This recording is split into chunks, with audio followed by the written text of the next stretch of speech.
Olá, boa noite. Tudo bem com vocês? Que bom.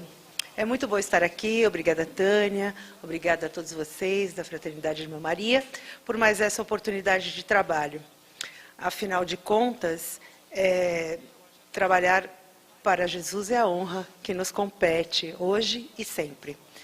Nós cumprimentamos também os internautas que nos assistem e nós estamos muito felizes por estar aqui esta noite, por tratar de um tema bastante palpitante, que é a culpa e a reparação. Eu confesso a vocês que esta palestra, Culpa e Reparação, é o fruto de uma cartaz de nossa parte, ou seja, nós pensamos muito nesse tema, nós estudamos muito a questão da culpa, nós nos dedicamos bastante à leitura das obras de Kardec acerca do assunto da culpa e da reparação, porque nós percebemos ao longo dos anos que a questão da culpa e a questão do remorso, a questão da tristeza decorrente da culpa e dos males que a culpa recorrente traz ao coração das pessoas e à saúde das pessoas é muito grande. Então, esse foi um tema que nos despertou. E nós, como também não somos perfeitos, também erramos muito e cotidianamente. Muitas vezes, nós estamos diante de uma situação e fazemos uma escolha errada. Ou, às vezes, a gente não escolhe, o que também é uma escolha. Quando a gente se omite, a gente escolhe não escolher, não é? Por mais curioso que isso possa parecer. Ou, muitas vezes, a gente não tem intenção de produzir um resultado ruim acerca de algum fato, mas no momento em que a gente se equivoca, no momento em que a gente deveria fazer algo que não faz, ou no momento em que a gente escolhe ter uma atitude que não foi a mais acertada para aquele momento, e quando os resultados desta atitude, desta escolha, são ruins para nós e para outras pessoas, nós nos sentimos muito culpados. Nós nos sentimos muito tristes. Muitas vezes esta culpa é para nós um fardo, um peso tão grande que nós nos sentimos incapazes de prosseguir. Há pessoas que ficam prostradas, que entram em crises profundas de depressão e de tristeza, desenvolvem síndromes das mais variadas, que lhes impede de sorrir, de viver, de crescer e de trabalhar. E por isso tudo, nós ficamos tocados e nos comprometemos a estudar a fundo o assunto e a tratar esse assunto com as pessoas que nos procuram sempre durante os cursos e durante as palestras. Então, esta palestra, Culpa e Reparação, está baseada em O Céu e o Inferno, uma das obras da codificação, e traz para nós algumas reflexões acerca do assunto. Quem aqui nunca errou? Quem aqui nunca cometeu um erro? Ou quem aqui nunca cometeu um erro grave? Aqueles que a gente fala assim, por que foi que eu fiz isto?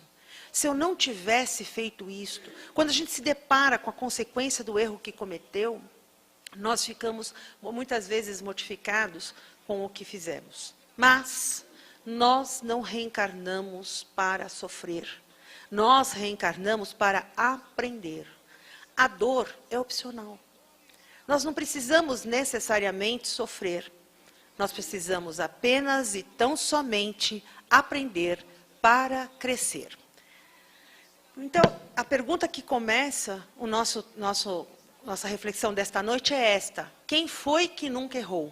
Há erros menores, há erros maiores, há erros corriqueiros, há outros que são recorrentes, ou seja, invariavelmente nós tropeçamos sempre no mesmo lugar, ou muitas vezes no mesmo lugar, até que a gente aprende que aquele lugar oferece um determinado perigo, então nós tomamos cuidado com este perigo, ou então escolhemos um outro caminho, um outro jeito de caminhar, para que a gente não tropece mais naquele lugar. E assim nós aprendemos, e por isso não erramos mais, ou não cometemos mais aquele erro. Então, certamente, nós todos erramos. E como agir quando a gente erra? O que fazer quando a gente erra? Vamos lá.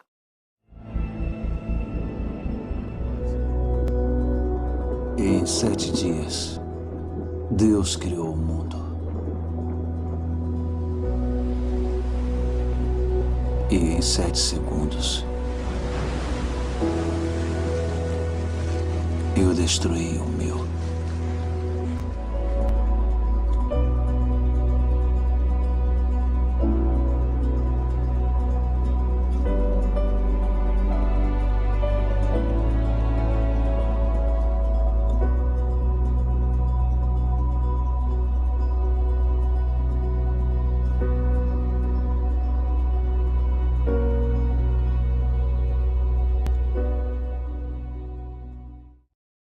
Quem viu o filme, o personagem sofre um acidente de carro numa estrada, ele está dirigindo e ele, no momento de distração ou de falta de cautela, de prudência ou de imperícia, ele capota o carro, a família toda morre e só ele sobrevive.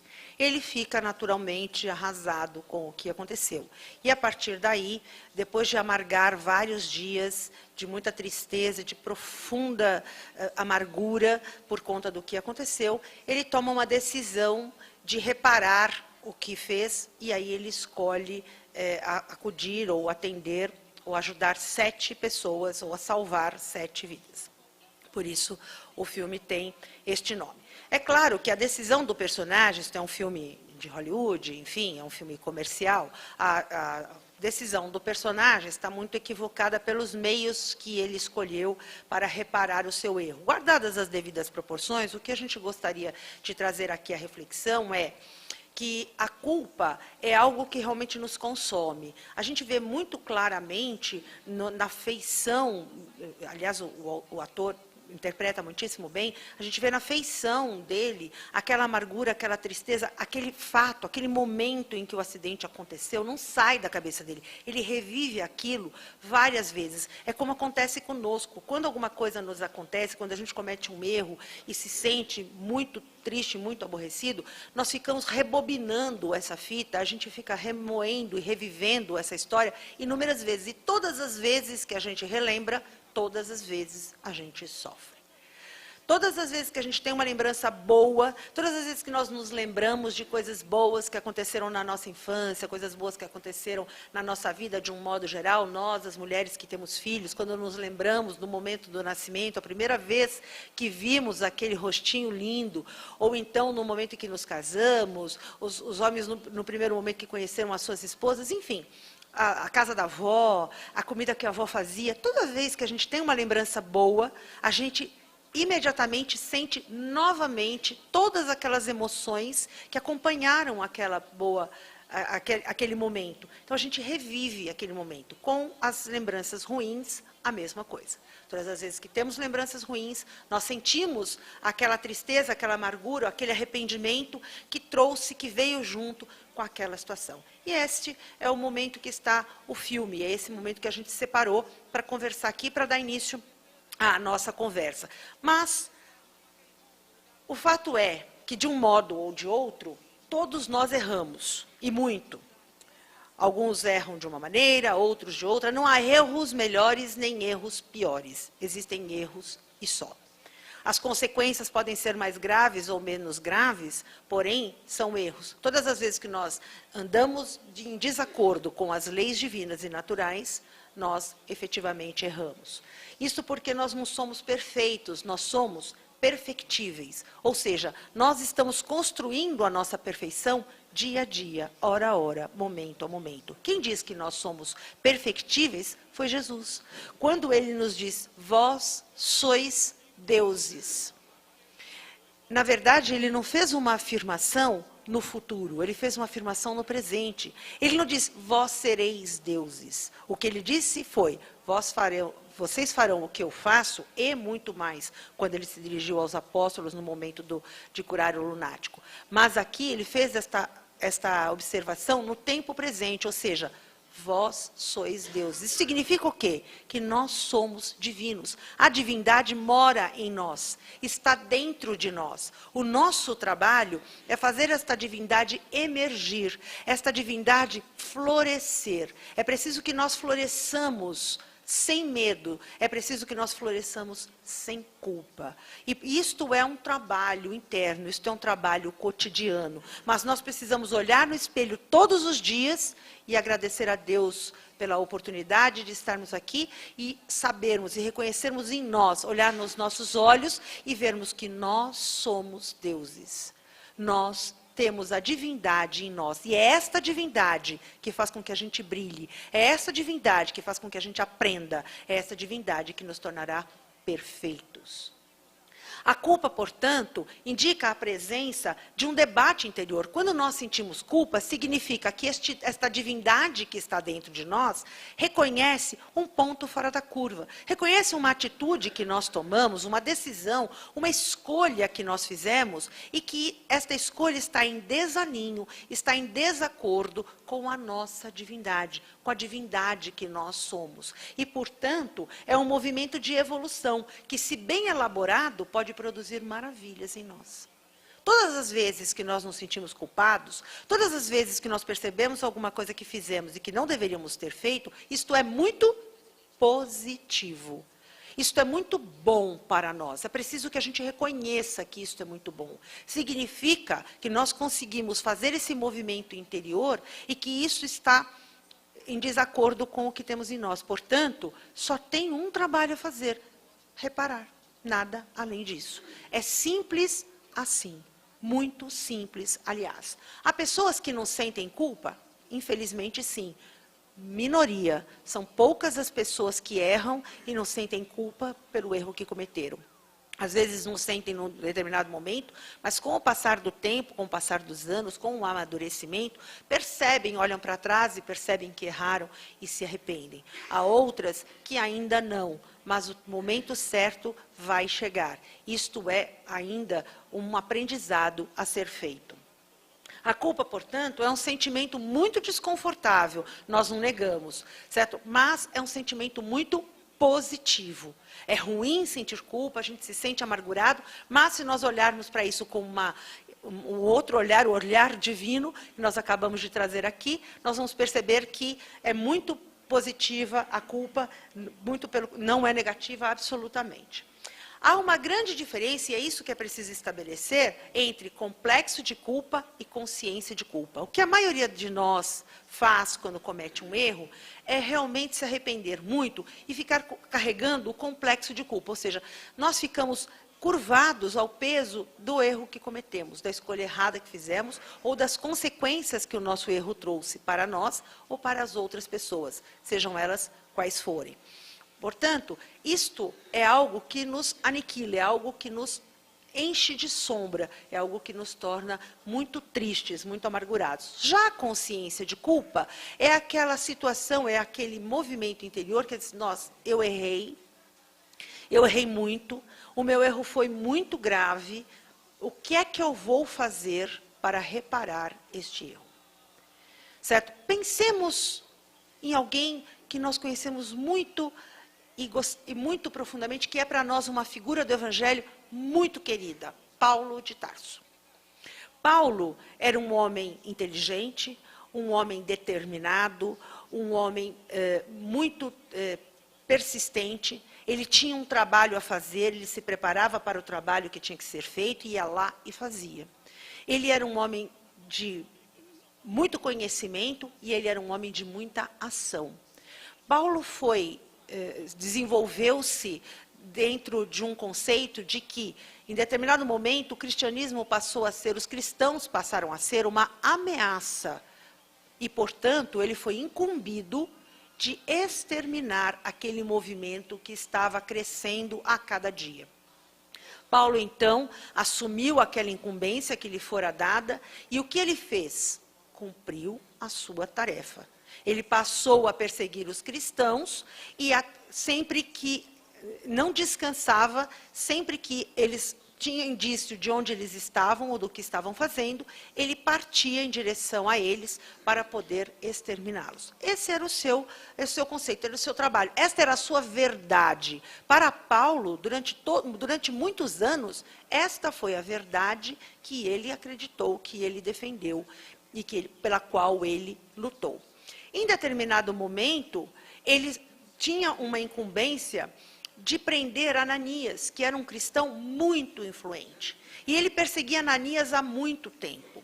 Ele já tinha feito o trabalho com Estevão, e ele, com vários outros cristãos, determinadíssimo, não achava que estava fazendo nada de errado, ele não sentia um pingo de culpa pelo que ele estava fazendo.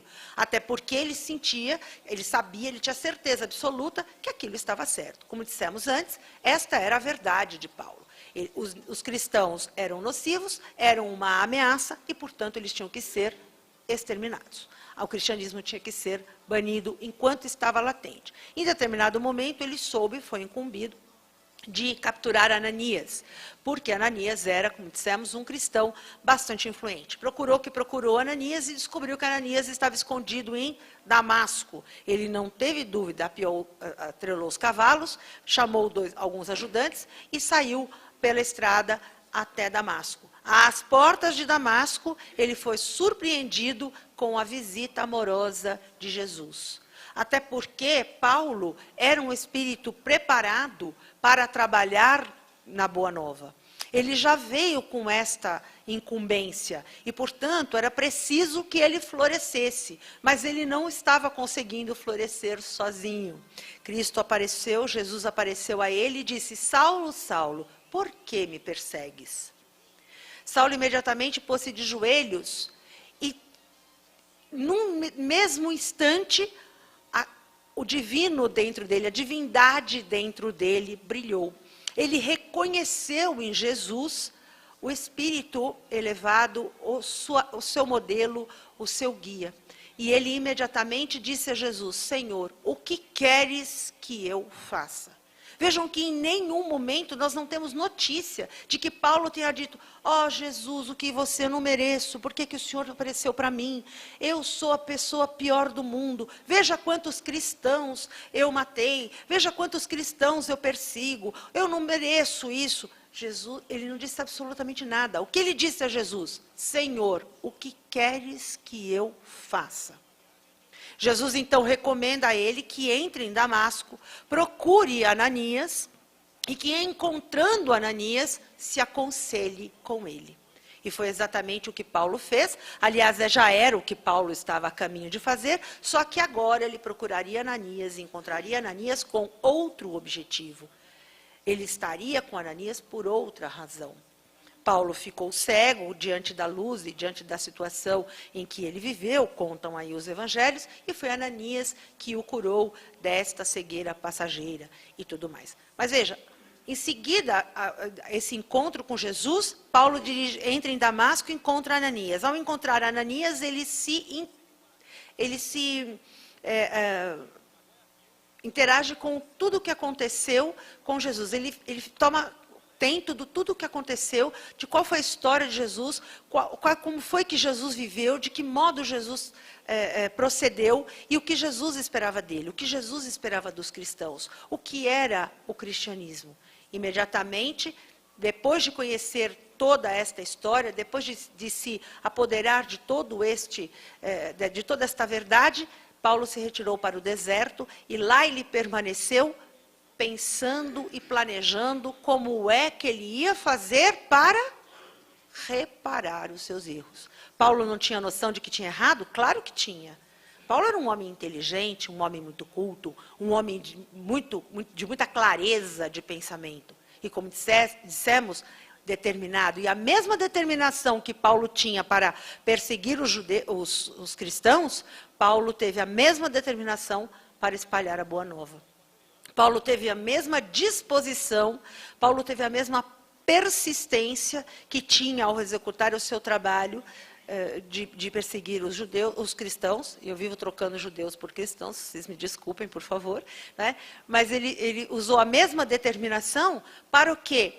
Para cumprir o seu trabalho. Viajou muito de navio, ia a muitos lugares para disseminar a Boa Nova, para espalhar a Boa Nova, e no caminho ele escrevia cartas para que o navio, conforme fosse parando no porto, ele deixava as cartas para que alguém lesse para aquela população que estava ali. Ou seja, ele trabalhou incansavelmente. A partir do momento em que ele se deparou com Jesus, e que Jesus lhe perguntou: por que me persegues? E que ele caiu em si do que ele estava fazendo, que ele percebeu que ele estava equivocado, que ele estava fazendo uma escolha errada, ele, a partir daquele momento, decidiu que ele ia trabalhar incansavelmente para a reparação. Ele não podia ressuscitar os cristãos que ele já havia exterminado. Não tinha como voltar atrás. Muitos de nós passam pela mesma situação. Há erros que cometemos e que a gente não tem como refazer o caminho. Portanto, a lei de Talião não necessariamente seja uma lei que se aplique a todos nós em todas as circunstâncias. Nem sempre erramos de uma maneira e repararemos da mesma maneira. Muitas vezes erramos de uma maneira e vamos reparar de outra. O importante é que a gente aprenda, reconheça, aprenda e repare. Este é o trabalho que nos compete. Portanto, o complexo de culpa que gera o remorso é algo que nós devemos encarar, encontrar como verdadeiro e exterminar, tirar da nossa vida.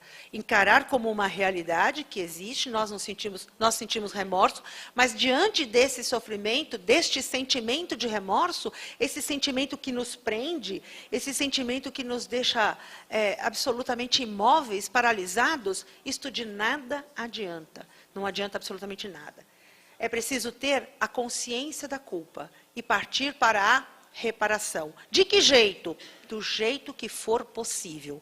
Se nós erramos e é possível que a pessoa com que nós ofendemos, ou que nós magoamos, ou que nós prejudicamos, está conosco e é possível refazer, pedir desculpas, explicar o que aconteceu, ou reparar o erro ali, perfeito, é isso que nós vamos fazer. Mas se isso não for possível, nós vamos trabalhar de uma outra maneira. Nós vamos pedir a Deus a inspiração que nos venha para que a gente possa trabalhar nessa reparação, que é a reparação que nos libertará. Aliás, o trabalho é a maior reparação que nós podemos fazer em qualquer circunstância. O trabalho deve ser o endereço certo onde Deus nos encontra sempre.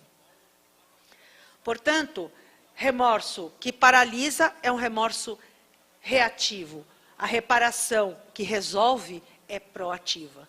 É esta separação que nós precisamos fazer dentro de nós. Isto precisa ficar gravado dentro de nós. Porque é certo que nós erramos, é certo que nós sentimos remorso, é certo que este é um movimento, até por conta da nossa cultura, até por conta da nossa educação, não desta vida apenas, mas de séculos, nas nossas sucessivas encarnações, na cultura judaico-cristã, que é a cultura do pecado, é a cultura da culpa, é a cultura do peso. Nós precisamos nos libertar disto, nós precisamos nos sentir mais leves, nós precisamos nos apoderar da nossa força, da nossa divindade interior, para que nós possamos mudar esse estado mental, e com um estado mental novo, nós possamos caminhar em direção ao futuro que nos aguarda. Portanto, o remorso que paralisa e a reparação que resolve, fiquemos com a reparação que resolve, sem a menor sombra de dúvida. O remorso se manifesta em tristeza, ele é um sentimento muito nocivo, é uma tristeza severa, depressão, melancolia, é a causa de muitas doenças. Hoje em dia, muitas das doenças do coração, doenças do estômago, doenças respiratórias, até doenças mentais, têm a sua origem no remorso, tem sua origem no complexo de culpa, nos sentimentos que nós carregamos dentro de nós e mais, nós alimentamos. Há pessoas que alimentam, fazem questão absoluta de alimentar aquela tristeza, de alimentar aquele remorso. Não se sentem dignas, não se sentem capazes de vencer aquela situação, e muito menos dignas de receber o socorro que lhes cabe. Todos nós somos dignos, todos nós somos pessoas dignas e merecedoras de auxílio, merecedoras de socorro, e todos nós nascemos para crescer e para vencer todas as nossas dificuldades. Portanto, é preciso que nós fiquemos muito atentos àquilo que sentimos e o que esses sentimentos trazem para a nossa saúde e fazem com o nosso corpo, muitas vezes abreviando a nossa vida, abreviando a nossa existência, jogando ao chão anos e anos de aprendizado e de trabalho no bem. Em Painéis da Obsessão, nós trouxemos só um trechinho, é um livro do Divaldo, pelo espírito Manuel Filomeno de Miranda, que compõe uma obra bastante grande. Nós separamos esse trechinho. Esse livro teve a sua primeira edição em 1983, e ele traz uma reflexão bastante importante acerca dos nossos sentimentos. Ele diz que os problemas de graves mentalizações e deficiências, enfermidades irreversíveis surgem como efeitos da culpa guardada no campo da consciência, em forma de arrependimentos tardios pelas ações nefastas antes praticadas. Então, é muito natural que a gente realmente sinta culpa, olhe para trás, se arrependa do que fez e sinta culpa. Mas, imediatamente, a gente precisa modificar este sentimento de culpa por uma consciência de culpa e partir para a reparação, a fim de evitar que estas mentalizações e deficiências causem estas enfermidades, muitas vezes irreversíveis, nos diz aí Manuel Filomeno de Miranda. Portanto, fujamos do remorso que paralisa, fujamos dele, que adoece e que nada resolve. E vamos assumir a responsabilidade por nossos atos e trabalhar pela reparação. Mas trabalhar como? Não importa. Onde o trabalho estiver, lá estaremos nós, como dissemos há pouco. Este deve ser o endereço em que Deus nos encontre sempre. Trabalhemos pelos nossos familiares, junto com os nossos familiares, pelos nossos familiares mais próximos, os mais longos. A gente não tem sempre alguém na família que precisa ser ouvido, que é uma pessoa que vive sozinha, que mora sozinha, e que muitas vezes nos telefona, e que pede para conversar conosco, e a gente sempre reclama que essa pessoa sempre liga e fala muito, e a gente não tem paciência de ouvir? Pois é, este é um trabalho bastante importante que a gente tem a fazer também. Porque, às vezes, as pessoas que nos telefonam, que chegam até nós pessoalmente, que precisam falar, a gente está sempre apressado, sempre correndo, e não tem, porque a gente tem sempre muita coisa para fazer, não é? E a gente não presta atenção nas coisas simples que a gente pode fazer de ouvir as pessoas. O que acontece com vocês? A gente fala assim, oi, como vai, tudo bem? Quem faz isso? Eu faço isso direto. Oi, como vai, tudo bem? Ou seja, a gente pergunta, a gente saúda, oi, como vai? Pergunta, tudo bem? Responde. Sim ou não?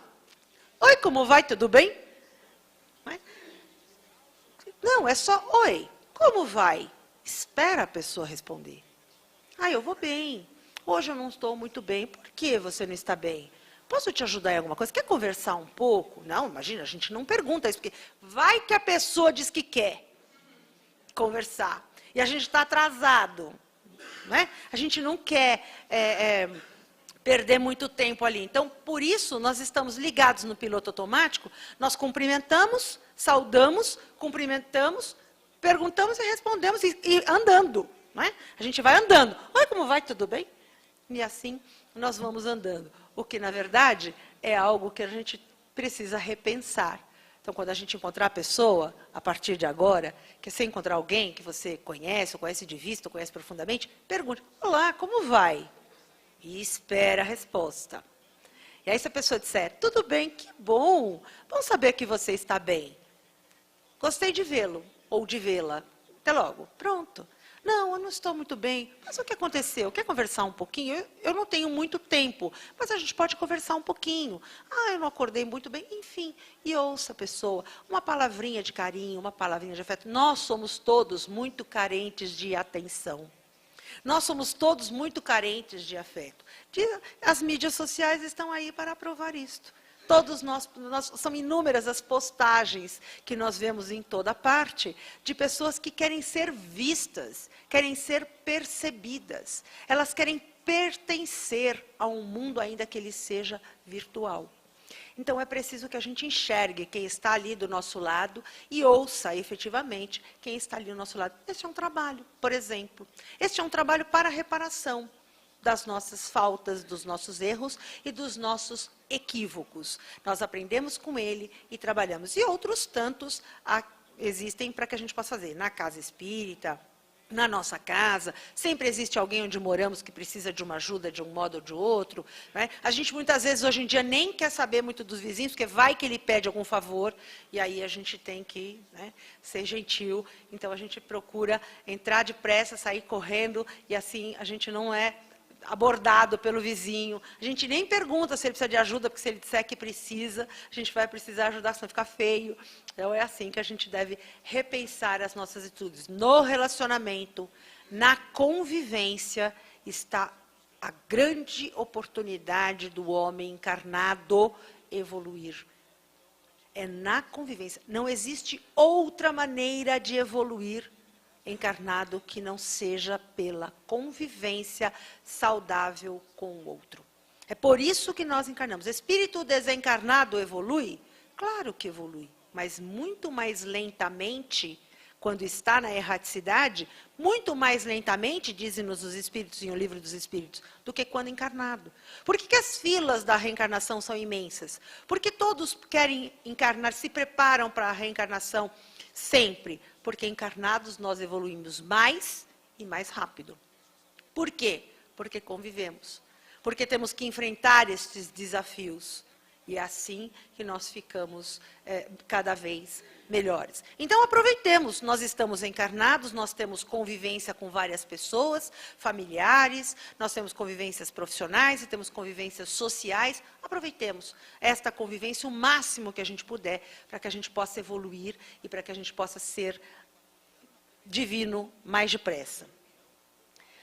Errou gravemente? Perdoe-se. O auto-perdão é a atitude mais caridosa que nós podemos adotar para conosco mesmo. Perdoem-se. Perdoemo-nos. Perdoemo-nos de verdade. Olhemo-nos no espelho, vamos assumir o que fizemos e perdoemo-nos. Este é o caminho, porque outro não há para que nós possamos nos libertar. Não se autoflagele. Imaginem se Paulo tivesse, ao encontrar Jesus, às portas de Damasco, ficasse lá se flagelando. Jesus pediu para ele entrar em Damasco e procurar Ananias, ele não entrasse em Damasco, continuasse ali de joelhos, caído ao chão, e ficasse se flagelando. Eu não mereço, eu sou um perseguidor de cristãos, eu matei muitos cristãos, eu não mereço fazer nada. Jesus se equivocou, ele não devia contar comigo, porque eu não sou bom o suficiente. Na casa espírita, é assim, a gente chega e fala assim, olha, eu gostaria muito que você viesse trabalhar no passe. Eu, imagina, não estou preparado. Ora, mas se eu, que sou a dirigente, a Tânia que é a dirigente, está convidando você para trabalhar no passe, evidentemente, você está preparado para o trabalho. Porque o trabalho só chega quando o trabalhador está preparado, não é, Tânia? Mas nós, muitas vezes, não, mas eu não estou preparado, não, eu não posso. Olha, você não quer vir aqui fazer a prece? Não, imagina, eu não posso. Não, você não quer fazer o estudo do livro esse mês, esse dia? E tal. Não, imagina, eu não sou capaz de fazer isso. Todos somos. E se o trabalho chegou a você, é porque você é capaz de fazê-lo. Então, abrace esse trabalho, não fuja dele. Abrace esse trabalho, honre-o com todo o seu amor, com todo o seu afeto. Faça-o da melhor maneira possível. Ainda que ele não saia perfeito, ele vai sair perfeito, o melhor que você conseguiu fazer naquele momento. Outro dia você vai fazer o melhor, sem dúvida. Mas naquele momento, faça o seu melhor. É assim que nós vamos caminhando. Portanto, nada de se autoflagelar, nada de ficar se mortificando, porque isto não resolve o nosso problema. Assuma as consequências do erro e siga em frente, adiante, com muita confiança. Porque, afinal de contas, água parada, águas passadas, não movem moinhos. Move ou não move? O passado já foi. Ele serve para a gente do quê? Referência. Então, somente o que interessa para nós? O futuro. Eu não posso mudar o que eu já fiz, mas eu posso mudar o que está por vir. A partir de uma atitude, de uma decisão efetiva que eu tomar a partir de agora. Portanto, o passado é apenas referência. O futuro é toda uma promessa que pode se realizar a partir do meu empenho e da minha determinação em fazê-lo cada vez melhor. Portanto, nada de ficar chorando por aí, pelos cantos, fechado num quarto escuro, absolutamente. Não adianta. Birra também não adianta. O que adianta é trabalho. Trabalho com alegria, é difícil, muitas vezes a gente está na inércia, a gente está numa situação escura, nós estamos no nosso lado sombra, né, como dizem alguns psicólogos, alguns psiquiatras, nós estamos no lado sombra e, na verdade, nós precisamos sair da sombra para a luz. Isto é uma decisão nossa, é uma atitude que nos cabe. Portanto, deixa de chorar, deixa para lá, já passou, vamos para frente. Como diz a menina por aí, bola para frente, deixa o que passou, larga lá o que passou e bola para frente, ok? E onde que a gente vê essa questão toda tratada com muita propriedade? Em O Céu e o Inferno, que é uma das obras da codificação, que trata da justiça divina segundo o Espiritismo. Neste livro, que é um primor, aliás, todas as obras da codificação são maravilhosas, Céu e Inferno é um livro pouco lido, Céu e Inferno, assim como a Gênesis, são livros da codificação pouco lidos, mas que são para nós verdadeiros presentes e que trazem para nós conhecimentos e reflexões muito importantes para o nosso dia a dia. Em Céu e Inferno, nós temos um verdadeiro código penal, uma peça processual para analisar as nossas atitudes à luz do Espiritismo. Em Céu e Inferno, na primeira parte, o livro é dividido em duas partes. Na primeira parte, ele traz uma série de conceitos, ele faz uma evolução acerca de purgatório, de céu, de inferno e tudo mais. Ele traz uma série de conceitos, e na segunda parte, ele traz uma porção de depoimentos de espíritos desencarnados que contam como foi o seu desencarne. Se doeu, se não doeu, se machucou, se não machucou, se continuou doendo. Ninguém aqui tem curiosidade de saber se a morte dói? Ah, eu tinha muita curiosidade. E aí, quando eu me deparei com o Céu e o Inferno, eu falei, pronto, todos os meus problemas estão resolvidos. Né? Porque lá tem vários depoimentos de vários tipos de desencarne e como é que esses espíritos se sentiram no momento derradeiro. Como é que eles se sentiram logo após o desencarne? O que foi que aconteceu? Leiam, está lá, em Céu e Inferno, vários depoimentos maravilhosos para que a gente possa aprender. Mas na primeira parte, lá no item 7, lá no capítulo 7, no item 16º ou 16, nós temos um tribunal de justiça. E nesse tribunal de justiça, os espíritos nos trazem uma reflexão muito importante acerca da culpa. Diz Erasto o seguinte: 3 condições necessárias para apagar os traços de uma falta e suas consequências. Ou seja, eles tratam a falta, eles tratam o erro, os nossos erros e os nossos equívocos. Óbvio, todos nós erramos, todos nós nos equivocamos. Portanto, isto foi um motivo de muito aprendizado, de muito estudo, por parte dos espíritos e por parte do Kardec. Foi uma preocupação bastante grande de Kardec, aliás. Então, ele diz que a primeira condição é o arrependimento. Portanto, erramos, nos equivocamos e nos arrependemos. Na medida em que nos arrependemos, porque este é um estágio importante, há pessoas que erram, que se equivocam e que ainda não se arrependem. Pelo contrário, chegam à tristeza profunda de dizer que estão certas e que, se tivessem oportunidade, fariam tudo de novo. O que nos consola é saber que isto é passageiro. Mais dia, mais encarnação, menos encarnação, elas perceberão, assim como nós, também já nos equivocamos muito gravemente no passado, hoje conseguimos perceber que nós erramos e que, portanto, nós devemos reparar o nosso erro. Então, o arrependimento traz consigo a esperança, porque quando nós nos arrependemos, nós esperamos pela oportunidade de reparar. E enquanto esperamos pela oportunidade, expiamos. Porque nós convivemos com aquele sentimento, nós convivemos com aquele arrependimento, nós convivemos com as consequências daquilo que fizemos, e enquanto isso, nós expiamos. Com que finalidade? De sofrer? Não. De aprender. Já dissemos e vamos repetir. Nós estamos aqui para aprender. Sofrer é opcional.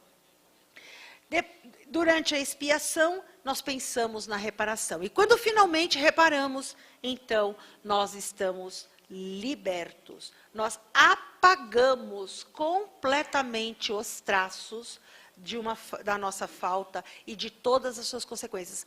Ouviram? Apagamos. Voltei, que é um livro de Irmão Jacó, Psicografia do Chico Xavier. há um determinado momento, quando eles vêm, quando Frederick Finger, que é o personagem central do livro, desencarna, há uma equipe de espíritos, um grupo de espíritos que vem recebê-lo logo após o desencarne. À frente dessa equipe está Bezerra de Menezes. Então, ele vem e resgata Frederick Finger do cemitério, inclusive, ele acompanha o seu funeral. Ele vem resgatar Frederick Finger e juntamente com outros espíritos também. Então, eles são um grupo que estão se dirigindo para uma colônia espiritual de socorro e refazimento. Em dado momento, eles chegam para atravessar um lado do umbral, onde há um profundo abismo.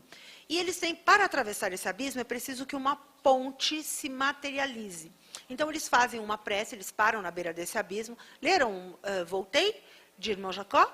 Pois então, leia, o livro é lindíssimo. Aliás, a gente tem no Projeto Imagem, se um dia vocês quiserem que a gente traga a história, nós trazemos.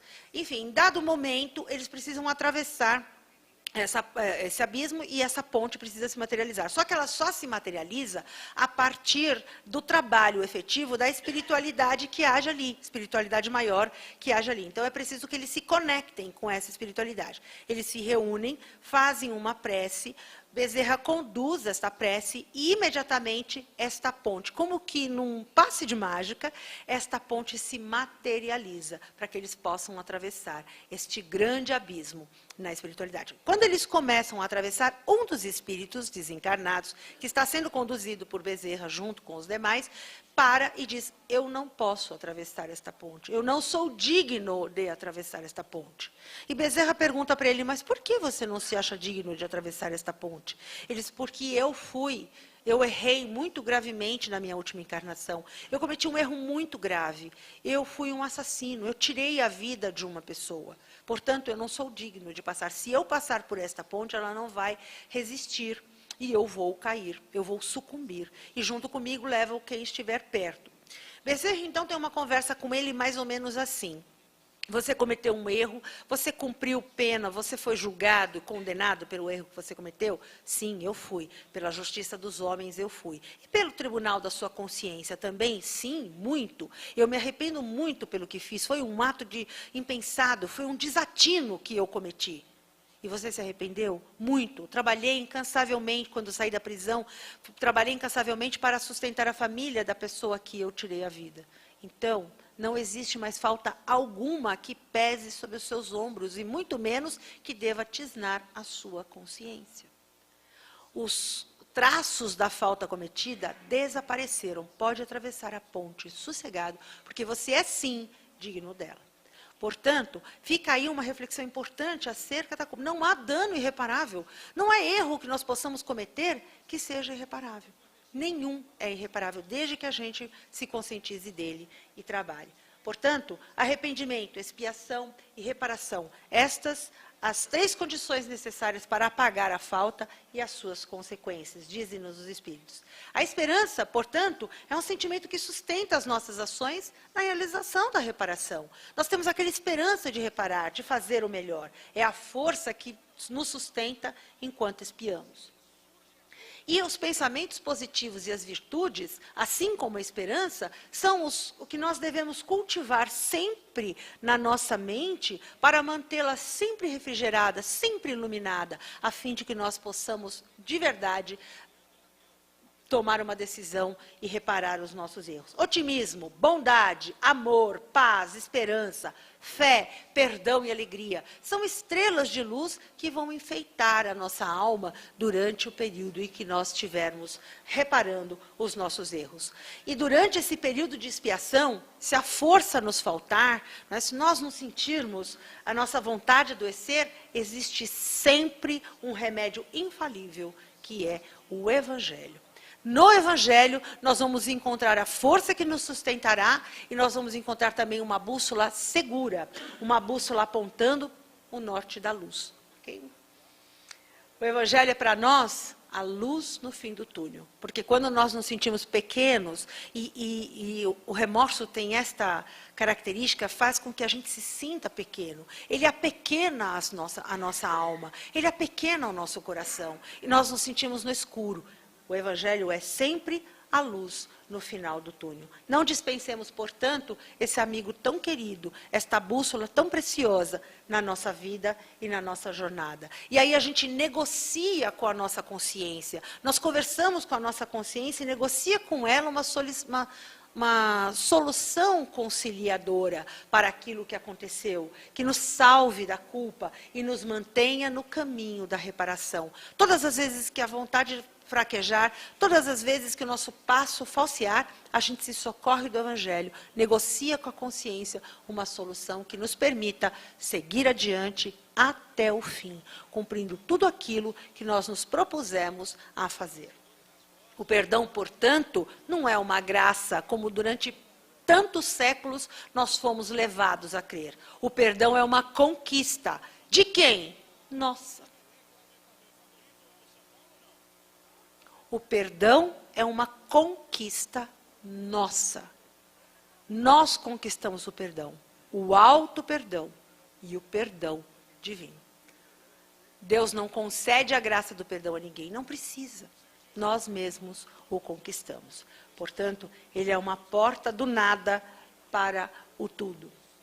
O exemplo de Paulo, como nós já dissemos aqui, trabalhou incansavelmente, foi um espírito que se equivocou durante muito tempo de sua vida, preparado para a missão que lhe cabia, ele se turvou, errou bastante tempo, mas quando ele se deu conta, quando ele percebeu que ele estava no caminho errado, ele imediatamente refez esse caminho e ele tomou a rota certa para o trabalho que lhe competia. E assim ele trabalhou até o último dia de sua existência.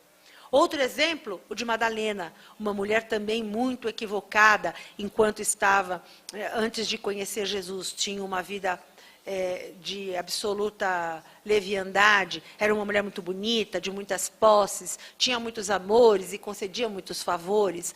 Madalena, quando conheceu Jesus, encontrou nele o sentido que faltava para a sua vida. Imediatamente ela se desfez de todos os seus bens e passou a seguir o Mestre com tamanha devoção, com tamanha força moral, que conquistou a confiança e o amor do Mestre efetivamente dentro dela. Quando Jesus ressuscitou, a quem foi que ele se apresentou em primeiro lugar? A Madalena. Porque ela tinha nele, por ele e pelo trabalho, um amor profundo, um reconhecimento profundo. Jesus efetivamente mudou a vida de Madalena. E o que ela fez? Ela passou a agir para reparar todos os equívocos que ela tinha cometido antes de conhecer a verdade do Mestre. Depois que o Mestre deixou os discípulos e que deixou a terra, Madalena não foi admitida para os trabalhos na Casa do Caminho, os demais discípulos não a quiseram junto, não a quiseram por perto, e ela então partiu para o deserto e foi cuidar dos leprosos. Ela foi para o Vale dos Leprosos e lá ela terminou os seus dias, porque ela acabou contraindo lepra e acabou desencarnando vítima da lepra. Quem veio buscá-la? Jesus. Portanto, Madalena dedicou todos os seus dias, a partir do momento, assim como Paulo, a partir do momento em que ela conheceu Jesus, a partir do momento em que ela despertou, ela se dedicou de corpo e alma todo o seu tempo para a reparação. Todos nós estamos insones em dados momentos da nossa vida, mas o despertamento chega para todos nós, uns num tempo, outros no outro. Para uns o despertamento é suave, para outros o despertamento é um pouco mais grave. Mas todos nós somos chamados, todos nós recebemos os sinais para despertar dos nossos equívocos. Então, pensemos sempre no exemplo de Paulo, no exemplo de Madalena e no exemplo de Pedro, que também se equivocou. Pedro era o discípulo mais próximo do Mestre, era o discípulo mais fiel, mais dedicado ao Mestre. No entanto, Pedro negou Jesus por 3 vezes. E depois que Jesus foi crucificado, Pedro se consumiu na culpa, onde já se viu ele ter feito aquilo. E Jesus já tinha dito para ele, antes do galo cantar, você me negará 3 vezes. E ele disse, de jeito nenhum. Se fosse o Manolo Quezada que estivesse aqui, uma hora dessa, ele dizia, imagina, Jesus, onde já se viu? Jamais vou fazer isso com o senhor. Sim ou não? Meu amigo Manolo Quezada anda bem, não é? Então, eu ia dizer, imagina, eu jamais vou fazer isso. Ele disse que Pedro foi o apóstolo que mais pagou mico no Evangelho, né? Quis andar sobre as águas, caiu, negou Jesus 3 vezes, aquelas coisas todas. Mas, no entanto, ele também se sentiu culpado depois, ele se consumiu na culpa. E quando Jesus voltou à casa, já depois de ressuscitar, que ele voltou à casa, ele disse a Pedro, eu te perdoo. Por quê? Porque Jesus sabia, reconhecia em Pedro a força que ele era, a fortaleza que ele era, a firmeza de caráter que ele tinha, a honestidade que ele tinha. Ele se equivocou, ele fez uma escolha errada, ele sentiu medo, o que é absolutamente natural. Ele não se conformava com isso, mas Jesus sabia que aquilo era possível. Tanto sabia que o preveniu. Amava tanto Pedro que logo o preveniu. Diria Manolo, cantou a bola para ele, não é? Não é isso que Manolo dizia? Pedro, vou cantar a bola para você. É o seguinte, antes do galo cantar, você vai me negar. Tá bom? Estamos combinados? Então, mas por quê? Porque Jesus conhecia as suas almas, conhecia as almas daqueles que estavam perto dele. E, portanto, sabia, né, até onde eles eram capazes de ir e onde eles podiam escorregar. No Consolador, que é uma obra de Emmanuel, muito útil para os nossos estudos, para as nossas pesquisas, é uma obra cuja primeira edição é de 1984, ele traz em determinado capítulo a seguinte frase, que deve nos conduzir, deve permear as nossas reflexões de hoje em diante, assim nós esperamos. O amor cobre, de fato, uma multidão de pecados, assim como já tinha dito João. Traçando a linha reta da vida para as criaturas e representando a única força que anula as exigências da lei de Talião dentro do universo infinito. Ou seja, se nós erramos de uma determinada maneira, não necessariamente nós precisamos reparar o erro daquela mesma maneira. Até porque, muitas vezes, isto é impossível.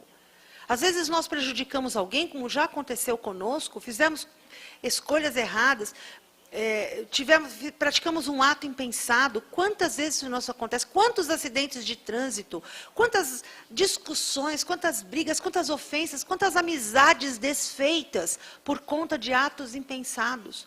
Nós ficamos amigos durante 10, 20, 30 anos. Num determinado momento acontece uma briga, uma dissidência, uma divergência de opiniões, pronto, a amizade acabou.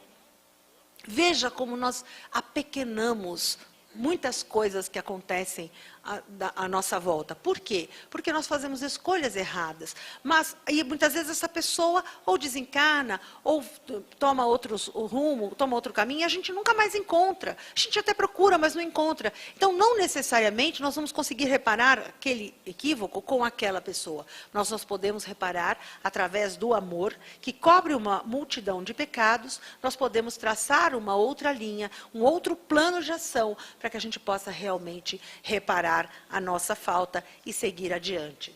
Até porque Jesus é o Divino Mestre. E Ele, só Ele, este olhar maravilhoso, iluminado em nós, pousado em nós, é impossível que nós não nos sintamos acolhidos, que nós não nos sintamos amparados. Como disse a música agora há pouco, o mundo pode até fazer a gente chorar, mas Deus sempre nos quer sorrindo. Então, seguremos na mão de Deus e façamos a nossa parte. Deixemos para trás tudo aquilo que nos prende, tudo aquilo que nos segura, tudo aquilo que nos torna pequenos. E vamos para frente, para o trabalho. Porque, afinal de contas, Jesus, o Evangelho e o trabalho sempre vai despertar o anjo que ainda dorme em nós. Pela paciência com que nos ouviram. Muito obrigada.